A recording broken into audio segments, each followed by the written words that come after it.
Thank you, Jan. And first, let me thank Penn Future and Jan for bringing together the range of environment, conservation, and sportsmen's groups to this press conference today to focus some public attention and discussion on the issue of the Marcellus Shale legislation, House Bill 1489, as well as I think at this point in time it's opportunity to talk about what the House Republicans have put into play relative to revenue from Marcellus gas leasing. The House Republican plan, from my perspective, represents both bad environmental policy and it's a plan based on faulty, if not a misleading, economic analysis.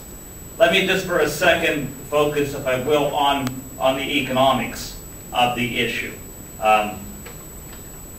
Last year, DCNR leased a lot of acreage, and at the time, gas was selling at $14 a thousand cubic feet.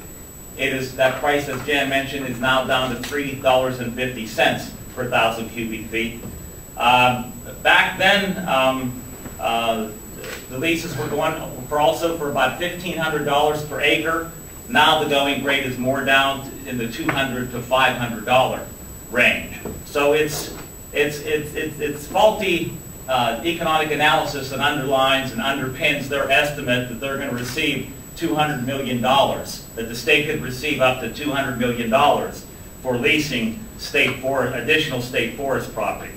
But in addition to a bad economic analysis, it's even worse in terms of environmental policy. There's about 2.1 million acres of state forest and state park land in our system. But only about 1.5 million of those acres are in the Marcellus gas field in the play area. And already DCNR has leased out 660,000. So if you look at the reality of 1.5 million acres being the available acreage, and DCNR has already signed leases on 660,000 acres, that means 44% of the available acreage for leasing in DCNR has already been let. Under the Dave Reed House Republican plan, over 3 years, they would have DCNR lease an additional 130,000 acres over a 3-year period. That's an additional 26% would become available. So if the House Republican plan, what I would call the drill baby drill policy on DCNR forest, if that were to come to fruition, we would have over 70% of the state forest land in the Marcellus range would be drilled. You would barely be able to see, you'd be challenged to look from ridgetop to ridgetop and not see a drilling rig, or the access roads, or the pipelines, or all the other infrastructure that would have to be constructed that impacts the state's forest system. And that's just bad environmental policy. And it actually is regressive. Understand that, just to put this in perspective, and I never hesitate to think about the wisdom and the wise use of leaders and the wisdom of the leaders that created the state park and the state forest system over 100 years ago. And it's hard to imagine this, but sometimes you look at some old photographs, you will see that Pennsylvania's, our landscape was exploited. It was ravaged more than 100 years ago. Our forests help fuel our nation's industrialization process. And if you look at some pictures of north central Pennsylvania from 100 years ago, you have a hard time imagining what it was like back then. There weren't forests. Everything was clear-cut to fuel our nation's industrialization. But thankfully, visionaries such as Governor Gifford Pinchot fought and recognized the values of these lands for reforestation, clean water, scenic beauty, and citizen enjoyment of the environment. Governor Pinchot was actually America's first professionally trained forester, and he rose to prominence under President Teddy Roosevelt's administration. And like President Roosevelt, they fought for the wise use of our natural resources. It was President Roosevelt and Governor Pinchot who gave the name conservation to the movement to preserve the wise use of our natural resources. They observed what they considered to be the reckless exploitation of these resources for private profit. And they predicted that unless scientific management of resources was required, America would fail to meet its future needs.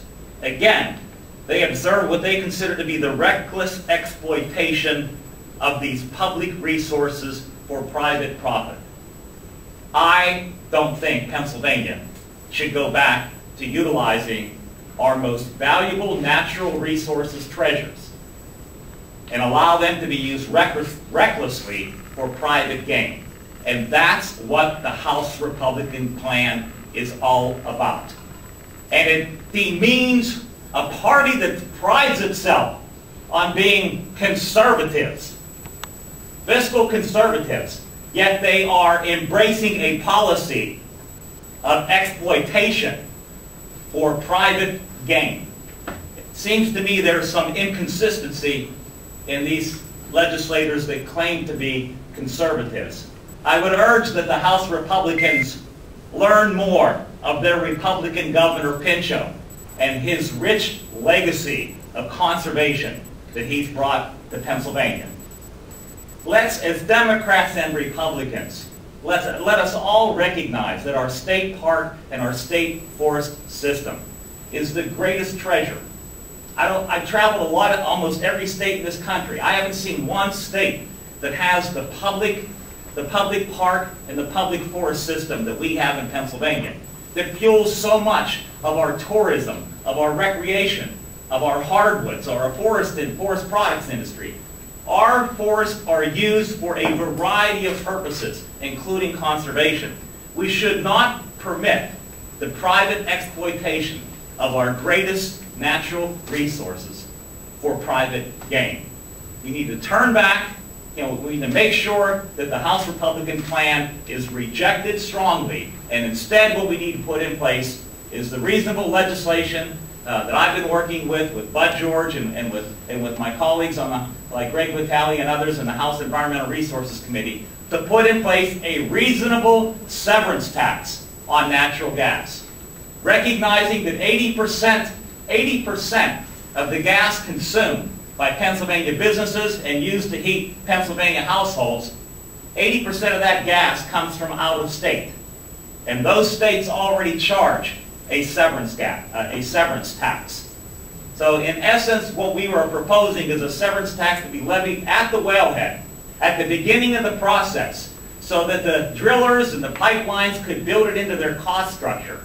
And ultimately, those costs will be passed on to the consumer, most of whom will be the consumers of the gas in the northeast corridor of Pennsylvania. Now is the right time to put a severance tax on natural gas extraction in Pennsylvania, and we must strongly reject this plan that simply exploits, this plan of the House Republican that simply exploits our most treasured and our most valuable of natural resources. Thank you.